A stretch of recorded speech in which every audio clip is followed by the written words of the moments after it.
Mookie Betts is back. He made his spring training debut. The Dodgers are 10 games into spring training. They got a win back on the board. We're going to talk about things we like. We're going to talk about Mookie Betts' expectations. We're going to talk about Bullpen X-factors. And yes, your boy, everybody's favorite, Alex Verdugo, being back in the NL West with the Padres. All that coming up on this edition of All Dodgers.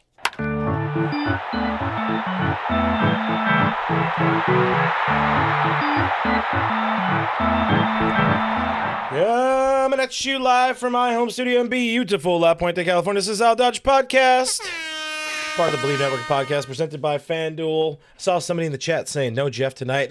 You're mistaken. There he is. There's the... Oh, wait, can I point the right way? Yeah. This is going to be a good show, Jeff. It's going to be a good show. Should we just wrap it up now? You got that right? Let's just call it a night. Thank you guys for watching. Thank you for listening. Hit that subscribe button, all that kind of stuff. We're starting the show off good right here. $1.99 super chat from Ray Soto just to give us some love. We appreciate that. Appreciate all the super chats. Appreciate everybody hanging out with us here on this Sunday night edition of the show. Sound off in the comments. Let us know what you think about your Dodgers. Let us know where you're representing your Dodgers fandom.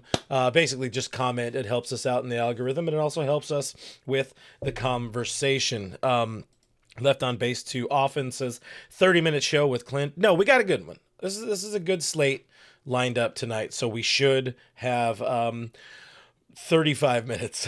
I was just going to say, did you just admit that a show can't be 30 minutes and good at the same time? I don't know. I mean, no, it is honestly hard to have like a... I would say the sweet spot is somewhere between 30 minutes and the 2 hours and 24 minutes that I did the other night. Somewhere in between there is probably the sweet spot for a good episode. I had somebody mention, hey, did you see that Jeff did 2.5 hour show? And I was like, well, super chats must have been coming in. He must have been having a good time. We know that. It was fun. I definitely, my sister texted me, and my sister has a 4-year-old son who loves my other sister, his auntie.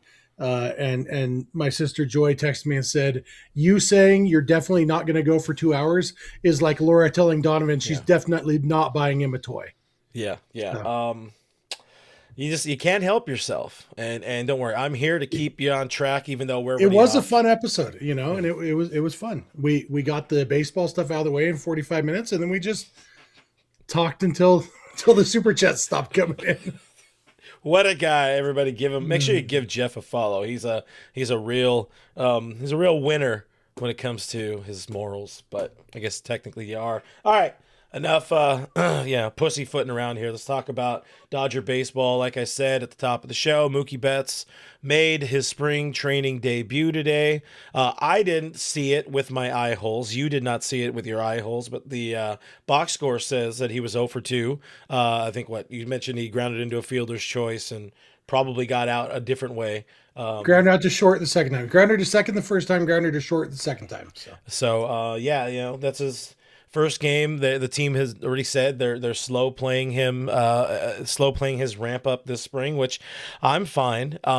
It's we talked a lot last year about and even in this offseason and probably into the start of spring training, the age of this team. Oh my God, they're so old, and dude's only 33. He feels like he's a solid 34, 35er, but he's 33 and he'll be 33 for the majority of this season. His birthday is October 7th when the Dodgers will be playing postseason baseball. But it's a little, I don't know. I don't think it's necessarily weird for a 33-year-old coming off of back-to-back deep postseason runs to have a slow ramp up. But some people are a little, I don't know if it's annoyed, but raising an eyebrow, I guess.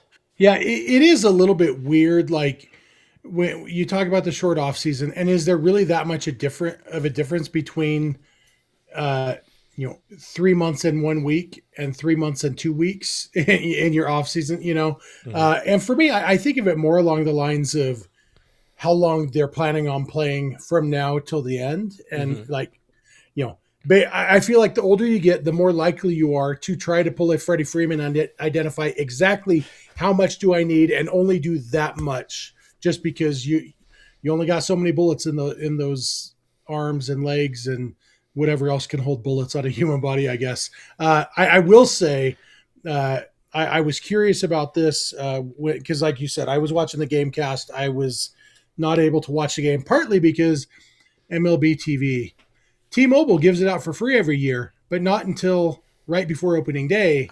And yet Major League Baseball decides that you need an account to watch spring training games starting on March 1st. And so we're in that 3-week window now where I have to use trickeration to watch the games. And so far today was the first day of that. But anyway, but I digress. Hold on. Hey, Rob Manfred, we got him. Anyway, I was curious when I saw that Mookie grounded out twice. So I looked at the exit velos. Obviously, hitting on the ground, your launch angle isn't what you're looking for. Exit velos were good. The first one was 100.4, and the second was 108.4. So you hit it straight into the ground, hit it 6 feet on the ground, but at 108.4 miles an hour, I feel like for a first day of Mookie hitting off a guy who's actually trying to get him out, I'll take 2 exit velocities over 100 miles an hour and trust that the launch angle will come sometime in the next 45 at bats. Or I don't know if he's going for 47 exactly like Freddie is, but somewhere in that ballpark. What I mean, I would rather him. I already put the chat up from BC a few minutes ago. I'd rather him be getting a little bit more on the ground than all the pop-ups we saw last year. Eventually, those will turn into hits. They will turn into more line drives. Pop-ups, you do not find luck. There's no baseball luck when you're talking about pop-ups. I saw in the chat, where did you go? We also got a super chat. I'm going to make sure I get in there in a second. Raul saying slow play is the way to go for us old guys. Don't want to throw out my back going fast. I'm throwing out my back just sitting here. So I got that going for me. Hit that subscribe button for your boys back.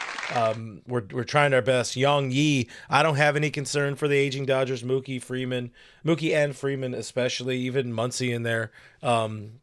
We talked in the offseason. We don't need to dive too much into Muncy, but he was somebody I kind of identified as I'm not out on him, but you got to find a replacement for him at some point sooner rather than later. But he's in there. 0 for 2 doesn't mean anything. He's getting the swing going. I like that point there. This is the first time he's faced competitive pitching in since November 1st. So it has been a minute. He talked about rewiring his swing, and he said a whole bunch of baseball words that equate to a baseball answer to reporters today. The things I focused in on, the best takeaway, he said instead of trying to fix problems right now, or like he was a lot last year, he was able to go back and do what he does best and find a groove with like good patterns. So I think he's feeling like he's in a really good spot. The demeanor was very Mookie Betts in that, when he was asked the right questions, he was engaging. Otherwise, he wanted nothing to do with the reporters around his locker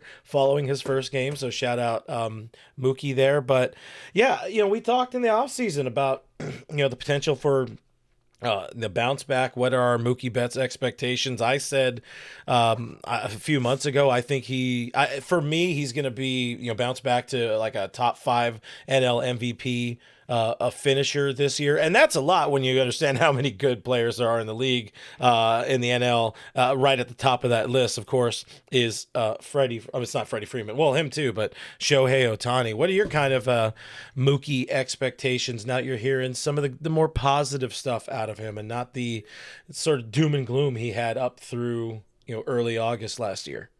I absolutely expect him for sure to be significantly better than last year. I believe that the sickness early last season really took its toll, and that he never fully got in the groove after that.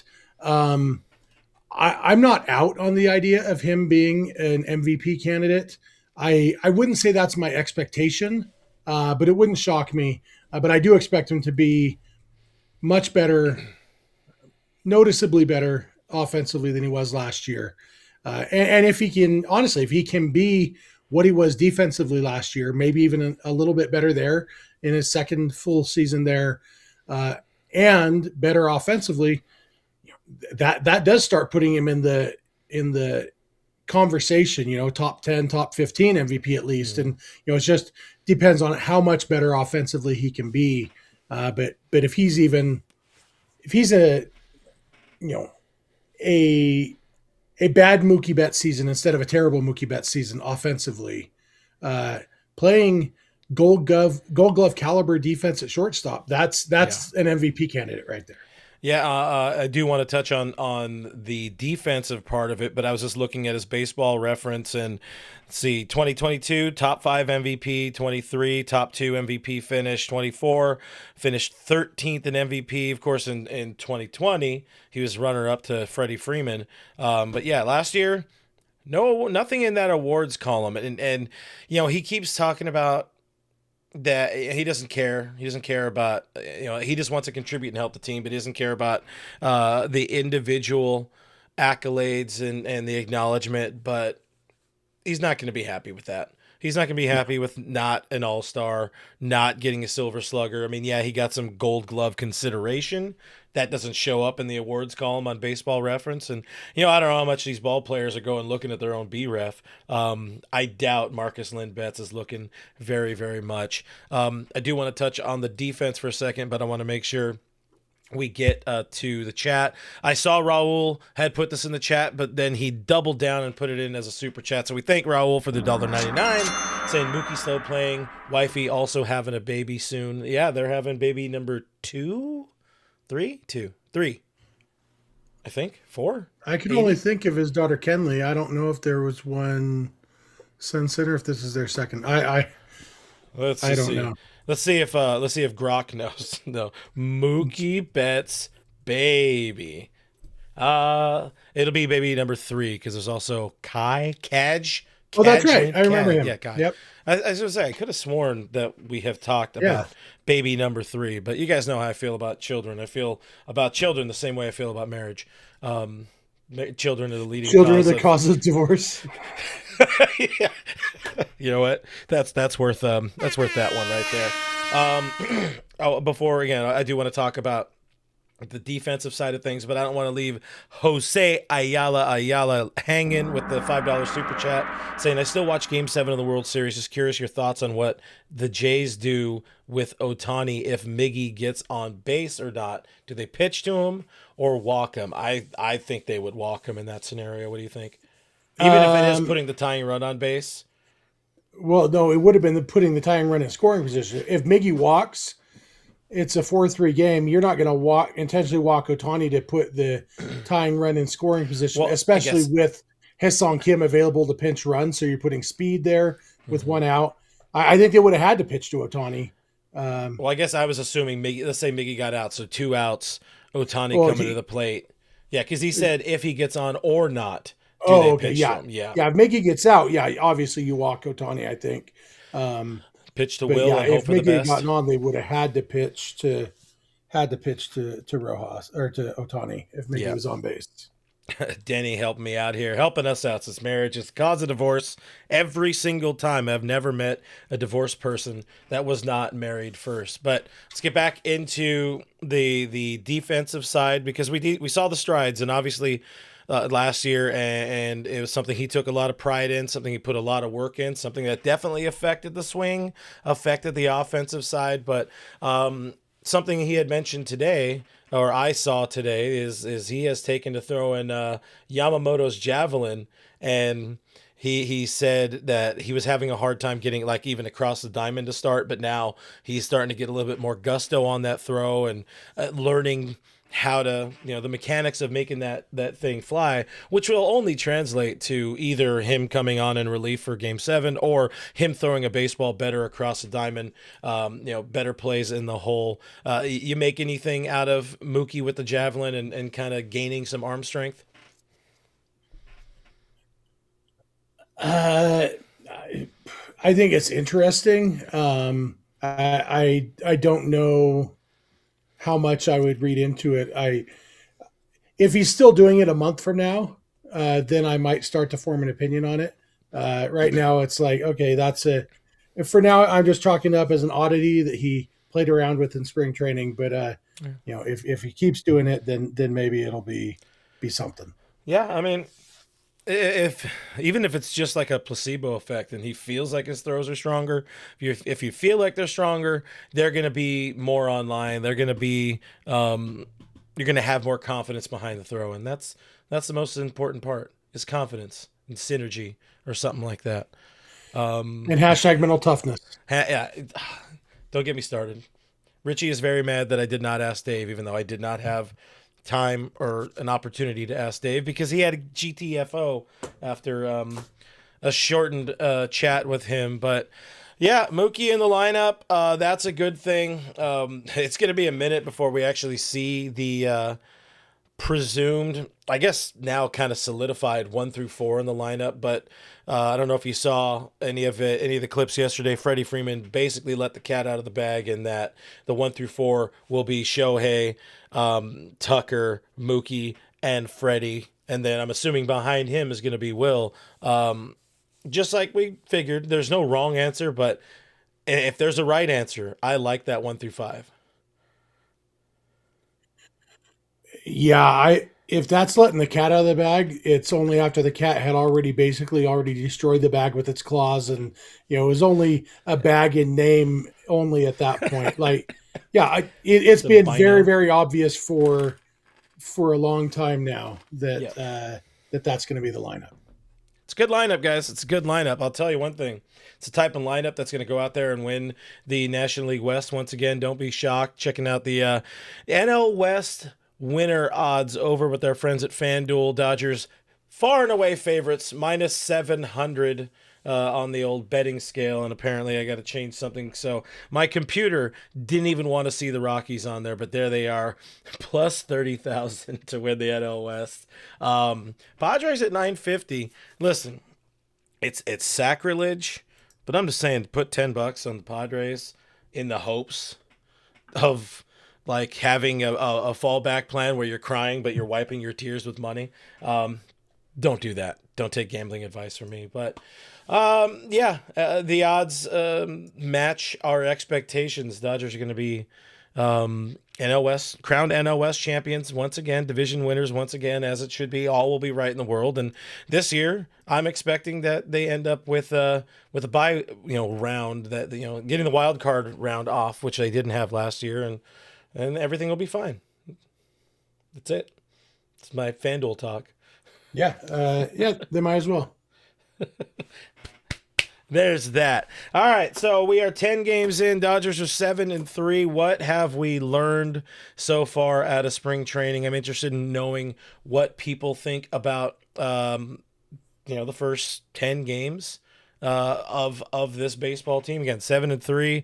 It's funny. Our friend Bob Nightingale, he tweeted the Dodgers are 6-0 and they're not even playing their regulars and they look unstoppable. Yeesh, in so many words. And then they went and lost their next 3 games in 2 days. It was so bad. They lost 3 games in 2 days just to spite Boob.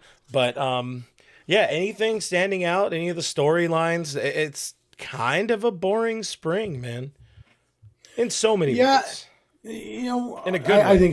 I think spring training is always a little boring. It's fun because baseball's back, and the only position competition is second base, and one of the competitors has now left the team to go play in the WBC, and so that competition, while it still exists, is a little bit different. Obviously with Shohei off for the WBC, and so we're not getting to see the best player in the world playing right now. I like the WBC. I'm excited for it. I wish it didn't happen during spring training. Yeah. I wish they would figure out a way to take a week and a half off during the regular season and do it then, so that people are built up and you're not risking injury so much. And I don't know what the answers are, but I definitely think taking guys away during spring training diminishes somewhat the awesomeness of the WBC. It's still awesome, but it's diminished a little bit. Yeah, and, it definitely limits pitchers for sure. Talking about like Tarek Skubal only making one start. I think they said Paul Skeens is going to make 2 starts in the tournament. All of a sudden, it's looking more and more like maybe we see some Clayton Kershaw, depending on how far Team USA makes it in that tourney. But yeah, there's no right answer. Like I would not know where to put that thing. That's what she said, and make it not like crazy affect the regular season, which is unfortunate, but that's how it be. You know what? So let it crazy affect the regular season. Say on WBC seasons, the regular season is only 150 games long, or whatever number you need to make the schedules work in that ballpark, and just say this is the sacrifice we make to, WBC or Olympics. We shorten the season so that we can have our players representing their countries, anybody who wants to. What do you do though with all the players who aren't on a WBC team? You just have them kind of like scratch and claw and go play ball against each other until the big boys come back.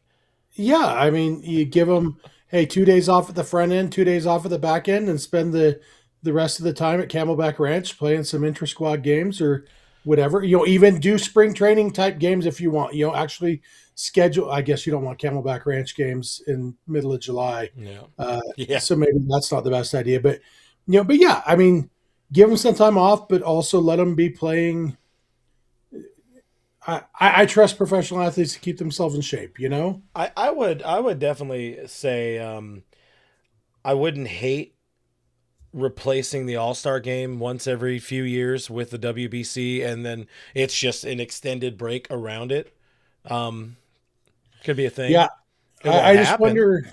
Yeah. And maybe what they'd have to do is do the preliminaries. Like, I don't know. I don't know what the answer is. Because right now it's like 2 weeks long, right? The WBC. Just under, yeah. It starts May 5th and ends, the final is May 17th. I assume you meant March both of those times. That's the one. The one with the M. Oh, that one. Lousy smarch weather. It's a Simpsons reference. Even so. It was the 13th day of the 13th month of the 13th year. Well, the point we're getting to, and you have a baseball, so now I want a baseball, and I'm going to grab a baseball. To everybody's favorite 2020 All-Star game at Dodger Stadium baseball. Shout out. All-Star game. Didn't happen in 2020. I'm working on my kick change grip. That's the claw. That's the kick change, man. Getting back to the lead of this, what have we learned so far about spring training? Apparently, everything is so ho-hum honky-dory that we don't even care about the team. We care more about moving the WBC around. You mentioned Ha-Seong Kim. Obviously, that's kind of the biggest competition storyline, something I talked a little bit about yesterday, like him versus Santiago Espinal, and I think Espinal makes his team out of camp on the bench, essentially filling the Kike Hernandez role, and Alex Freeland, who isn't even playing that well, starts the season at AAA. But David Lee saying Kim showed up this year looking like he stole Barry Bonds' whole stash of PEDs, and Nicole followed. He's always been yoked out. Dude has zero body fat and diet mostly comprised of protein, just like myself and Jeff. We are absolutely yoked. A lot of yolk. That's the bad part of the egg, right? The unhealthy part. It's all healthy. It's all healthy. We got the $4.99 from the Dachshund dude. Hit all the buttons here. Saying, do you think Shohei Ohtani hates being in Japan? He looks annoyed there. Am I imagining it? He only smiles on the field or talking to teammates. That feels like kind of just a resting Shohei.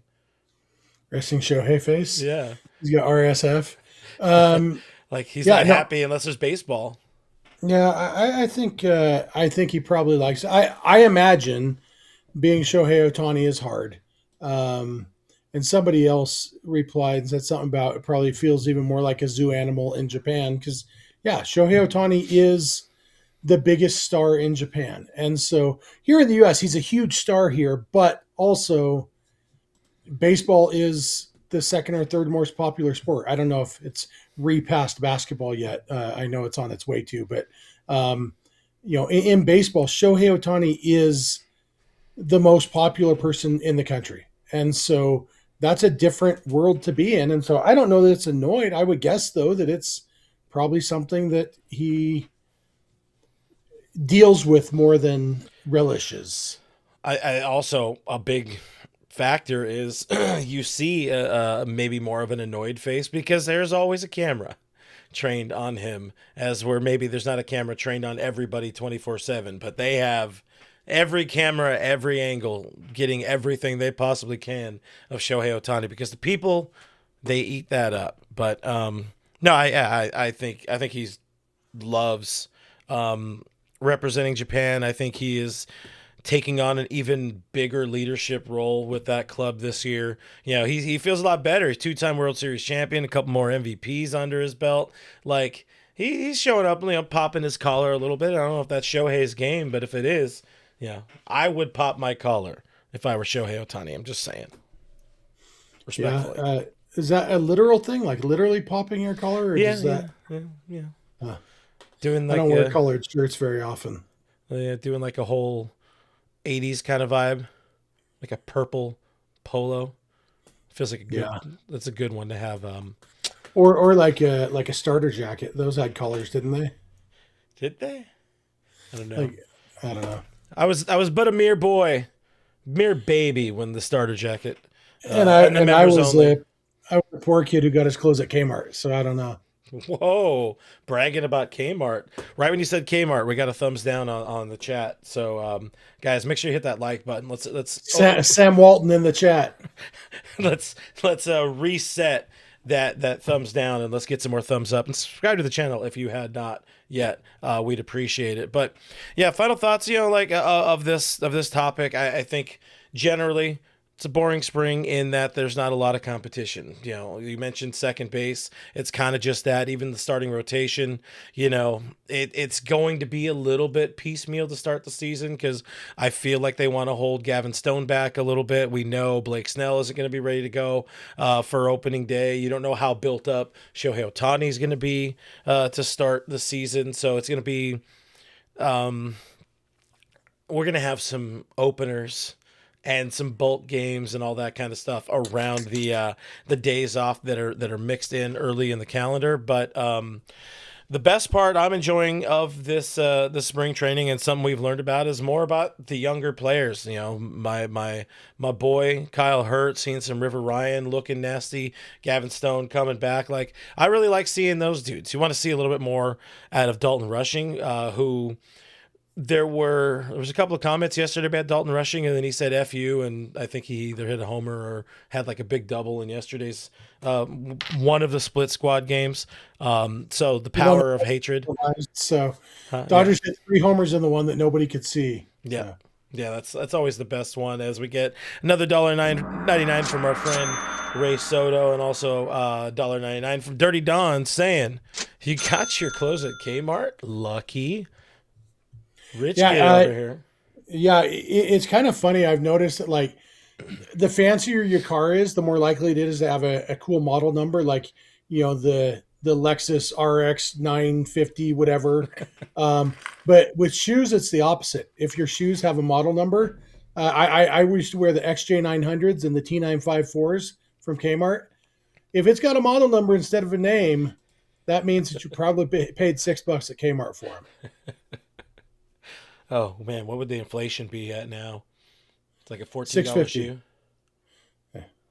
Anyways, I didn't know where to fit the super chat in, but it is a Richie super chat, so it makes sense that it didn't necessarily fit the narrative of anything we're talking about yet or at this moment. But he's got some more hate to let out about Pete Crow Armstrong.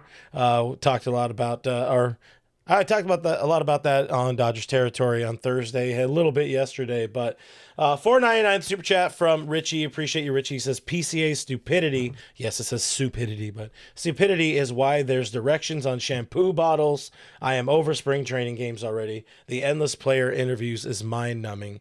I will say, I don't like in-game interviews unless it's Clayton Kershaw. I don't like him in regular season games, but I do like, the guys given half an inning to Kirsten during the spring. I think it's It's kind of fun, They're loose at spring training. Their day is done after 3 or 5 innings.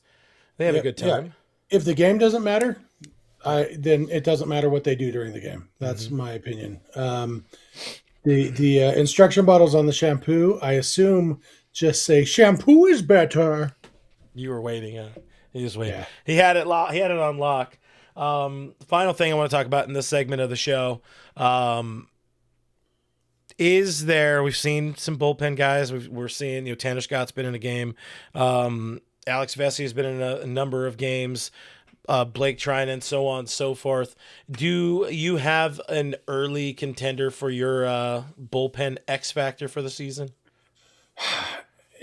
X factor is probably one of those things that, like every other sports discussion, people arguing with each other really just define it differently. Uh-huh. Whether we're talking about ace or we're talking about superstar, as we've seen in our Discord server, that's just people defining the word differently. Mm-hmm. All those things, just different definitions. And I'm sure the X factor fits that bill. For me, an X factor has to be somebody who overperforms, exceeds expectations. And so like Vesia struck out the side today. Love me some Vesia. I think he's going to be very important, but he's been an important part of this bullpen for a couple of years. So I don't know that he counts as an X factor. I'm going to go with Tanner Scott because Tanner Scott lowered the expectations so much last year that he's still got good stuff. I expect Tanner Scott to have a really good season. Maybe not as good as he was, the last 2 years before he came to the Dodgers, but I expect him to be really good.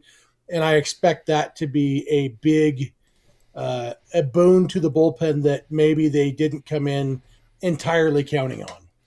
Yeah, I mean, you definitely got to count on him with the contract to a degree, but I could also You see keep your hopes high, but I don't think if they were counting on him bouncing back, they wouldn't have needed to go get Edwin Diaz. It's fair.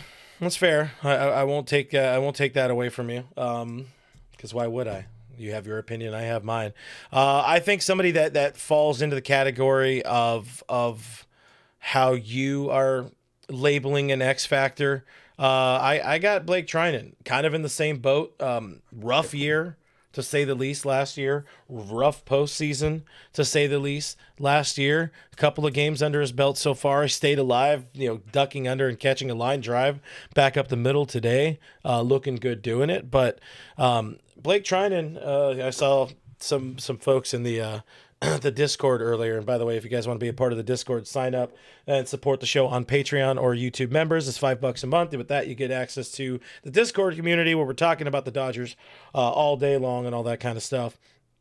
But I lost my lead. It was more important to get the plug in there. But anyways, I'm talking about Blake Trinan. no, I know that much. I know the Trinan part, but yeah, like the trust tree. They were talking about like Doc's trust tree and like specifically Trinan being one of those guys that was on the trust tree almost to a fault and almost to a detriment last year until thankfully Doc stopped pulling that lever in the World Series, especially later on in that series. But if Trinan can get back to his first 4 or 5 seasons in Dodger Blue, get back to those numbers, being healthy, that's a huge boost for this team because then you have a little more wiggle room with dudes like Kyle Hurt or Ben Kasparius, how you're going to use them, how you're going to deploy them. I doubt we would see Edwin Diaz enter a game early in any situation, but just to have even less of an opportunity or a need or a desire to need to go to Diaz in the in the 8th inning because there's a tougher run of hitters coming up at that point. Like if Trinan could be Trinan, we're going to be in a good spot. And again, a couple of outings, couple of appearances so far, 2 strikeouts, no walks. Finding the strike zone is very good for Trinan. Yeah, absolutely. And I think Trinan and Scott are in very much the same boat in the way that they have previously been very good and they lowered the expectations a lot last year. I just expect Scott to be a little better than Trinan this year because I think the remaining stuff is better. And so, yeah, whichever one of those guys pitches better is probably going to be the X factor.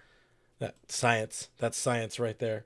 Jenny also helping out because I didn't say go to patreon.com/realfrg when I decided to shoehorn in the shameless plug. So thank you, Jenny, for helping us out in the chat. Thank you, all of the mods who help us out. Noah threw everybody off, says, I invite everybody who signs up to the Discord to Clint's future wedding.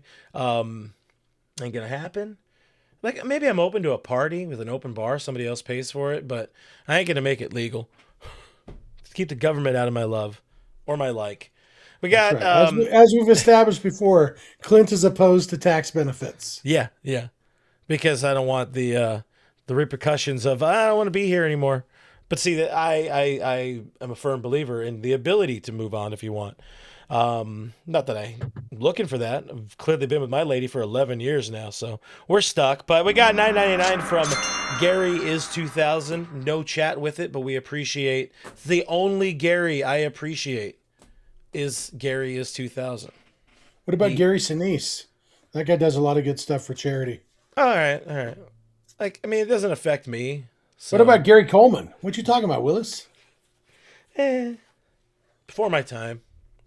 Yeah. I appreciate that this Gary gave me $9.99 and didn't yell at me.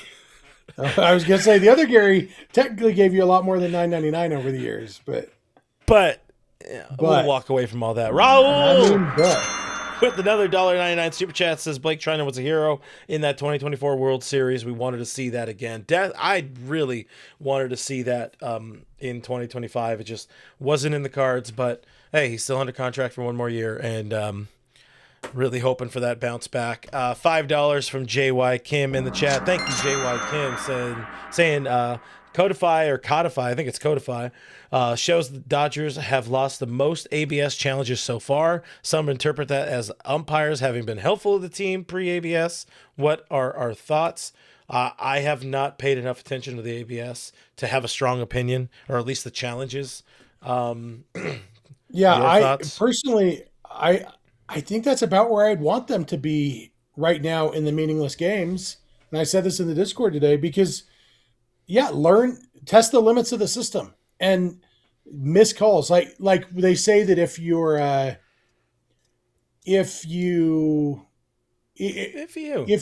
replay challenge success percentage is too high, that means you're leaving challenges on the table that you're not challenging often enough.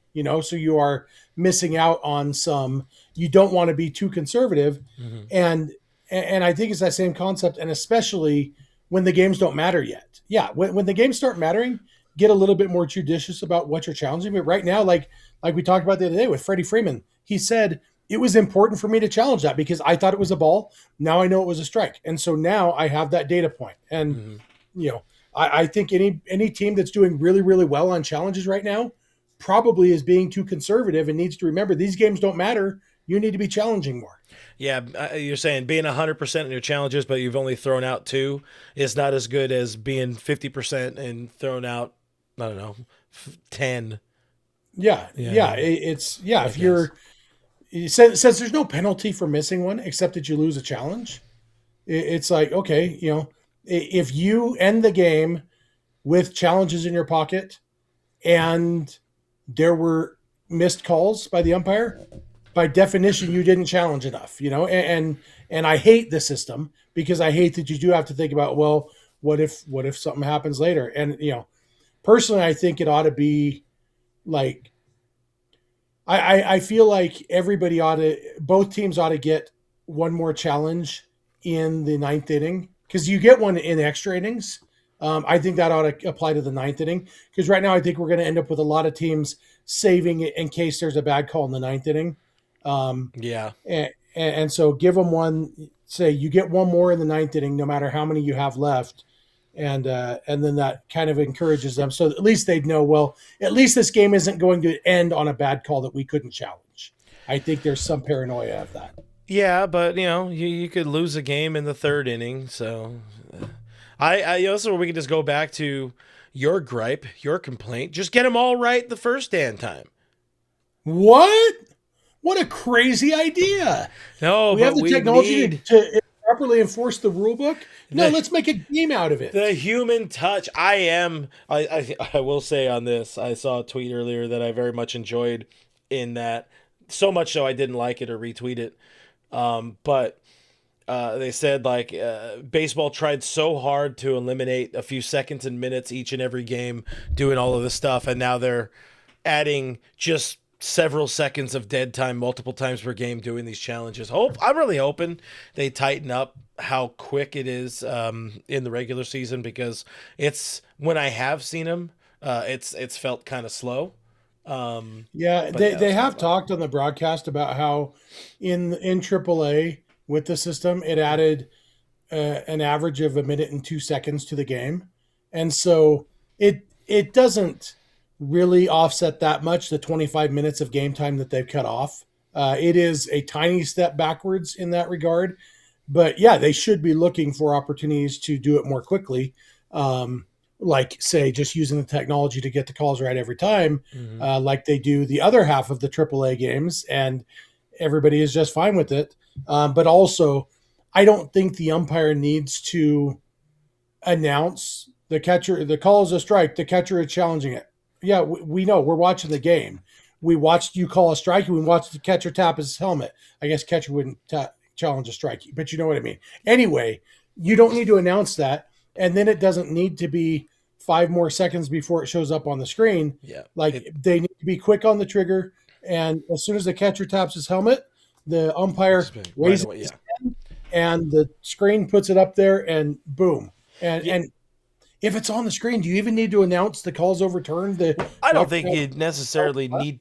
I don't think you need the animation on the screen. That's the thing that's probably slowing it down. I think that's the only fun part of it. Oh, definitely. That's the only good thing about it, is that there's you get to actually see how much it missed by, or how bad a call it was originally. And like the one. Did you see the one on Kyle Schwarber today? I did not. He struck out looking. He's on his way back to the dugout, and the umpire called it a ball. And then the catcher tapped his helmet. So Schwarber just kept walking back to the dugout while they played the animation. And it was like the edge of the ball was not within 3 inches of any edge of the zone. It was such a hurting call. But I think I like the animation part, but I think it could happen more quickly. And maybe that animation, maybe that is the slowdown. Maybe it does take a couple seconds to generate. But if so, then they need to get their best people on it and get that moving more quickly. Aren't we putting a whole bunch of money into AI and all these data centers? Get it figured out, MLB. I like this from Mr. Buddha or Mr. Buddha. I think it's Mr. Buddha. And he says, when the call is wrong, they should flash a picture of Angel Hernandez on the screen. And you don't even need the animation. It's just Angel Hernandez play ball. I like that one. Yeah. Angel Hernandez is so funny that he's always the punching bag, because he wasn't the worst umpire. I know. He was a bad umpire. He was just so obnoxious about being bad that he was the most noticeably bad. Mm-hmm. But did you see that Phil Cuzzi is retiring? Oh, he is? Yeah. I think he's done, which is kind of awesome, because he looks like Angel Hernandez and umpires like Angel Hernandez. So, get that guy out of there. All right. Well, rip Phil Cuzzi. Have congrats on a great career, I guess. A career. A career. Yeah. We don't need an adjective. Out of all of the careers, it was one of them. Raul says AI is used to make funny pictures of Clint. Yeah, you guys got to really be a part of that. Join the Discord. You're gonna see some stuff. Definitely gonna see some stuff this year. We got more people that have more tech skills this year, and by tech, which is just prompts. I guess they're good at typing prompts. Yeah. Let's see. I love this one. One of my favorite Jackie Robinson quotes. Never trust a big button to smile. Yeah. Girl was poison, I tell you what. Oh man. BC not a fan. I know the time was 6:00 on the Swatch Watch. No time to chill. Got a date. Can't be late. I think that was Jackie Robinson too. Yeah. Well, that's all the things we learned about the baseball so far, about the Dodgers so far, is that it's happening. It's boring. Spring training generally is boring, but with the lack of competition, it's slightly less boring. It is fun to watch the younger players. We got an X factor in there of Blake Trinan and Tanner Scott, the guys who probably had some of the higher expectations last year, and failed the most. So Drop the there's ball. that. Yeah. There's that. We'll move on to not that one, not three things. It's supposed to be just this. Yeah, no. Hold on. We can get there. I got a lot of buttons. That's the one. Sound off in the chat. Other things we got to talk about. I love this also from Vin, by the way. It says Clint is deferring love, and I like that one. I'm ruining love. Yeah. Does that mean you get more love after, I don't know how different things work. I mean, if we could throw back to Chris Farley talking to Paul McCartney on SNL, is it true that when you said, remember when you were in the Beatles and you said, I wasn't really dead. Is it true that when you said the love you make is equal to the love you take? That's awesome. I think so. Awesome. It's a great one. Remember when you were in the Beatles? Yeah. Such a guys, go watch best of Chris Farley and watch everything Chris Farley ever did. Have yourself a day. Couple more things before we sign off. I don't know if everybody saw this, but if you didn't, Padres picked up old pal Alex Verdugo, signed him to a minor league deal as they continue to add random depth to their organization. Doing some, I guess, after Christmas sales, doing that after Christmas shopping here. One, I don't necessarily care. Two, Verdugo going with Manny Machado, Fernando Tatis, that earlier edition of Nick Castellanos. I feel like if they had Jerks and Profar, this would just be the ultimate match made in hell kind of team of dudes that I saw somebody online saying that it's a group of FU dudes, which you could also say with Walker Buehler being in there. But again, I'm gonna keep saying it. I kind of like it. I think the Padres leaning even more into a direct Dodger villain is fun, but also just on a baseball standpoint, one of my big questions for the Pods was the depth, and they keep adding to it. Any thoughts or hot takes about Doogie to the Pods? I have a question. Yes. It's a genuine question. Genuine. Why do Dodger fans hate Alex Verdugo? I assume I missed something. Like he said something after he wasn't on the team. Oh yeah. I think he questioned the 2020 World Series in 2021. Oh, he did say something about it. Okay, because I've got nothing against the guy. I don't. He didn't end up as good at baseball as I expected him to be. A lot of people expected him to be. Yeah, I don't have hard feelings towards Alex Verdugo, and I don't really even I don't put him in that same category as those guys. But it seems like I am very much in the minority on that. One, what Doogie said then, it was kind of like the thing PCA said now. It's a dumb thing that's going to rile up fans for now. Like he was, in the eyes of a fan base, a public enemy, a high on the list public enemy, maybe even public enemy number one, because it's not a math problem, Jeff. I trashed you on the show yesterday. Check it out. I told everybody to tell you that I think you're a big, stupid, dumb idiot for turning my hot take from Dodgers territory into a math problem. But no, it's about the fan base side of things. And I think he's going to get booed a whole bunch because he has said the most recent dumb thing. But Doogie also had a dumb thing a couple years ago. Yeah. So what he said, they won the World Series. It's a true one for what we call it, but I still call it as I see it. It's still a 60-gamer. A 60-game World Series would be very impressive to win, honestly. Yeah, I'm not going to talk about PCA, but yeah, I think fans are going to mostly forget if he continues to suck offensively, he's not going to be worth booing that much. But it'll be boos when he comes up, when he's announced, and then laughter and cheers when he strikes out. Will it ever be Boo Earns? I was saying Boo Earns. I was saying woo or boo.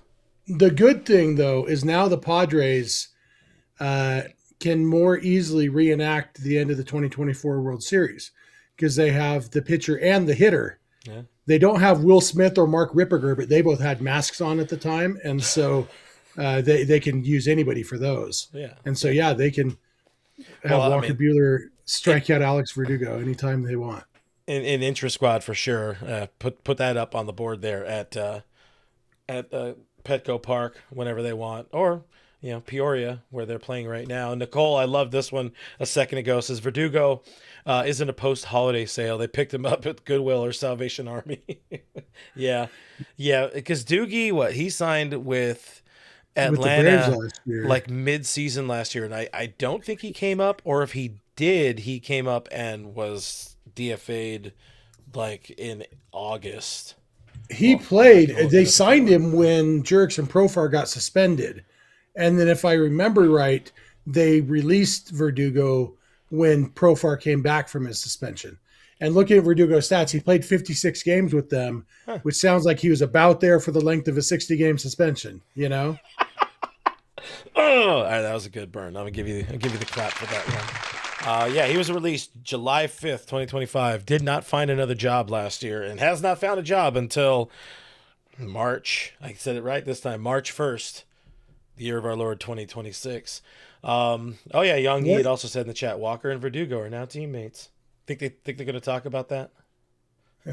Yeah, it'll probably come up. When did Profar get suspended? Do you remember? I think it was like an April thing last year. Was it last year? Yeah, it was last year.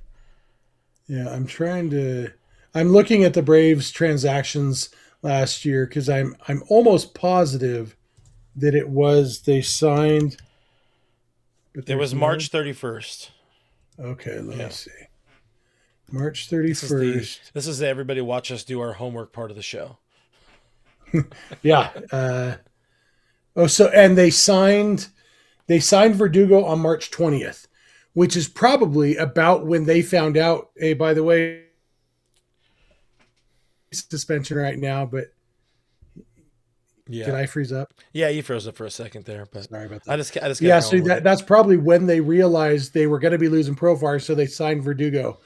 And then and then you said that Verdugo was released in July. Is that right? Yeah, I think that's what I said. July 5th. Yep. 3 days after Jurickson Profar came back from suspension. So Verdugo was literally just the Profar replacement last year, and now he's a Profar replacement in San Diego. He was the rebound. Oh, poor buddy. Man, a tough year. Yeah, he did. Yeah, I mean, it would say if he signed a minor league deal on here too. So, it's been tough going for your boy Doogie. I don't have ill will towards him. I think he's one of those guys that was just kind of dumb. But I want Walker to have a better season with the Padres than Verdugo to have a good season with the Padres. We got $4.99 from Raul. Said, are you going to do the Jeff? I'm going to sign off in 15 minutes and it's 2 hours later. Absolutely not. If we get past the 60-minute mark, well, it's because Super Chats started just pouring in. But no. Clint's got more willpower than I do, and he's on the buttons tonight. I am on the buttons, and I got things I got to do because your boy picked up another job with the foul, and I got a whole lot of things to figure out. Did you see ready. David Lee, Jazz Chisholm, future Padre? I did not, but that is come on, do the thing. Yeah. No, but the thing is he's not a shortstop, so he'll say he's a shortstop, and he's going to hit 50-50 this year. Yeah. Definitely going to happen for sure. So anyways, that's what's going on with the Padres. Let's see what else we had in the chat. I like this earlier from Vin as well, because of one part, it was a $5 super chat, but the other part it says, I got DePaula fever, and the only prescription is more cowbell. It's a different SNL, but we'll take it. It's not Chris Farley. There was also somebody who said, I think that I saw a Gus in the chat saying he didn't like Chris Farley, so somebody kick him. Kick him. Just like silence him for 5 minutes out of pride. Do you know what I'm kidding, the of name, what the name of that character is on that cowbell sketch? The Bruce Dickinson? Bruce Dickinson. Yeah. It was like, put on my pants one leg at a time. Only difference, I put on my pants and make gold records. That's one I can remember. Because want to know why? It's not math. We got $4.99 from Noah, as you know, in the chat. Thank you, Noah. Says Clint will start to believe in marriage when he finds Kyle Hurt on a dating site, and it reads dating to get married. Listen, if Kyle Hurt wins NL reliever of the year this year, I will make an honest woman out of myself. $1.99 from Dirty Don in the chat. Thank you, Dirty Don. Says the Padres are in Eat Crow Armstrong's future. Eat Crow. Let's eat Crow. Oh, I get it. Eat Crow. Yeah. Little Bloodhound Little Jeff in the chat saying, question, have you also been rejected by Mike Piazza for an autograph? Have you been rejected? I have not. I have never seen Mike Piazza in the... Well, I mean, I've been around him at like baseball games in which I was at the baseball game and he was there doing his job, but I feel like Piazza came. I probably mentioned this before. When I was a kid, we used to go, and after the games, we'd go out by the player parking lot and wait for them to come out and try to get autographs. But the last year I can remember doing that was 92. And so that was the year before Piazza. So I've probably never even asked Mike Piazza for an autograph, never been in a position to ask him for an autograph. I definitely got Eric Karras' autograph in 92, though. Did you say Eric Karras? I intended to say Karras, but I did accidentally pay a little tribute to Vin Scully there. Yeah. You got to do it the right way. Yeah, let's talk about Mark Grassolonic. Well, oh God, and Paul Goldsmith. It's the one thing I got to say. I think it was Charlie Snider who just could not say the name Encarnacion for the life of him. Oh, no, it was Gary Thorne. Well, also, Gary Thorne said Encarnacion. Every time Charlie would say Encarnacion, without fail, years. Yeah, Gary Thorne couldn't even get the first syllable right. He'd say Encarnacion. Yeah. Listen, you know what that is? That's a participation award right there. You tried, buddy. Did you hear the Dodgers play-by-play guy the other day throwing an extra syllable in Ryan Waldschmidt's last name every time, calling him Walderschmidt? I did not hear Tim doing that, but I saw your text about it. Yeah. Big fan. I did figure out, we've talked about how there's that point in spring training where you're like, okay, I'm ready for regular games to start. I figured out a name for that feeling, and it's Tim. We're not being mean to Tim Rogers. He means Neverett. Yeah. Friend of the show. Mr. Buddha in the chat says, hope gives me hope. I like seeing Zaire Hope. Part of that stuff I was talking about with spring training is boring, but it's a good time to see the younger players. Usually I would say see the kids, but, given the current climate, I'm talking about younger baseball players. Seeing him, seeing DePaula as well, it's good. It's good for some of these fans to be able to see these dudes. I pocketed this one because I really liked the question from Yong Yi earlier. Out of three injured guys, relievers, bullpen arms, Phillips, Gratterall, and Brock Stewart, which one should make the most impact, or I guess really could make the most impact if they come back healthy this season? If they all come back healthy, that's interesting. Evan. I got Evan. Yeah, I think Evan Phillips is the right answer if they all come back healthy. Because he's gross and he can get punch. As much as I love a healthy Brewstar, he doesn't get punch. Yeah, I think Brock Stewart. And maybe Brock is too platoon heavy. He's excellent against right-handed batters, but I think the same applies to Phillips too. Like if I remember right, even at Evan Phillips' best, he was pretty platoony. Let's see. in 24, before he started dealing with a little bit of injury stuff, I think in 24 he was his most platoony. I'm looking at 2022. That was his best season. So let's see. Okay, yeah, you're right. Yeah, in 2022 when he was at his best, he was neutral. He was better against righties, but he was filthy against both. Like righties had an 18 OPS plus against him, and lefties had a 31 OPS plus against him. That's good. Yeah, good. So I'll take either of those. So, so I think Evan Phillips is, but he's also further removed from being that guy than like Brock Stewart was good last year and the year before. But yeah, I don't know. Brock coming back to LA and then just immediately stinking it up again and then being injured. I just got flashbacks.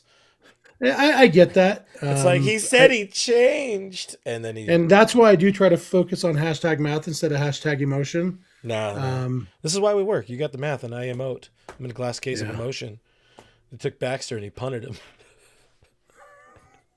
Speaking of staying on topic, Vin said, "I love Clint. He stays on topic. Best Girl Scout cookie goes. What's the one with the peanut butter in it? It's that one. Which one has peanut butter? Somebody will have it in the chat. Tagalongs? Are those peanut butter? Yes. But the correct answer is Thin Mints from the freezer. Get your Thin Mints, throw them in the freezer. A frozen Thin Mint is one of the best things in the world. They are Tagalongs. Tagalongs are best. Also, not completely frozen, just a little cold. You know, the missus, maybe I should put a ring on it, which I technically did, but she brought home a random box of Tagalongs. They did not last long. They did not tag along. Tagalongs go in the fridge. Thin Mints go in the freezer. Then that's science. That's more things you learn. Or it's not math for sure. That's more things you learn here on the hashtag how to get fat like us. And the final super chat, unless another one happens to pop up, but $4.99 from Dirty Dawn says the Padres will one day consist of ex-Dodgers players and Dodgers haters. Well, right now, what they got? Manny, you got Bueller, you got Verdugo. Who else do they have in camp there right now? I feel like they have a former reliever. Dodgers. Yeah, I feel like they have a reliever also. Richie, by the way, prefers mental toughness. That's not a flavor of Girl Scout cookie. Yeah. Not yet. Yeah. I'm looking at their non-rosters. And I don't see, there's no other pitchers besides Bueller who are former Dodgers. Position play. Yeah, Bueller is their only non-roster guy who's a former Dodger. And then on their 40-man roster, among former Dodgers, you got Yu Darvish. You've got Kyle Hart, which is like Kyle Hurt. Kyle Hart's never been a Dodger, but he's close enough. Close enough. So the answer is no. They got longtime former future Dodger Mason Miller. I'll count that. Yeah, to a degree. Yeah, they that's all the former Dodgers they have is Machado and Darvish and Bueller and Verdugo. Yeah. So did you know that really it's not that many. Did you know you could buy a box of Tagalongs on eBay right now for $14? Interesting. Shout out eBay, not a sponsor of the show. Danny in the chat, I mentioned this yesterday. He's asking what's the update on Bobby Miller. When are we going to see him pitch this spring? Maybe not till the end. Maybe not at all. He's on a slow ramp up as well. He's dealing with a shoulder thing. That news came out. Dave today said they view him as a reliever. Maybe someday he could start again, which no. He's also not going to be a reliever. He's never going to help this team at the big league level. In a realistic manner. Maybe maybe them saying you're a reliever now and he buys into it and they did it last year and it didn't work. But I think he still was thinking of himself as a starter. Like I want to be a starter. Like if he can really say, okay, I'm a reliever now. Let's see if I can hit 106 on the gun, and then, if nothing else, the Padres will trade a top prospect for him. Yeah, you can always do that. See what else they got. Who are we going to get? Kyle Hart, you said? Go out there and get them. Danny says you guys should hit that like button. Somebody said we got 140 some odd people here live with us on YouTube right now, and only 47 thumbs up. So if you guys can hit that thumbs up button, we'd appreciate it. Like the show, subscribe to the show, all that kind of stuff. But it is about time to hit the old wrap it up button. Thank you for watching. Thank you for listening. Thank you for joining us here on the Sunday edition of the show. We will be back this week, maybe tomorrow, probably Tuesday. We'll figure some things out. But good stuff. Good stuff is what we will say. Shout out to FanDuel for being a presenting partner on the show. Thank you to Bleav Network for having us on their network. Can you believe it? That guy over there. Damn it, over there. I messed it up on the way out. That is Jeff Snider. Give him a follow at Snydog on the Twitter. He does things there.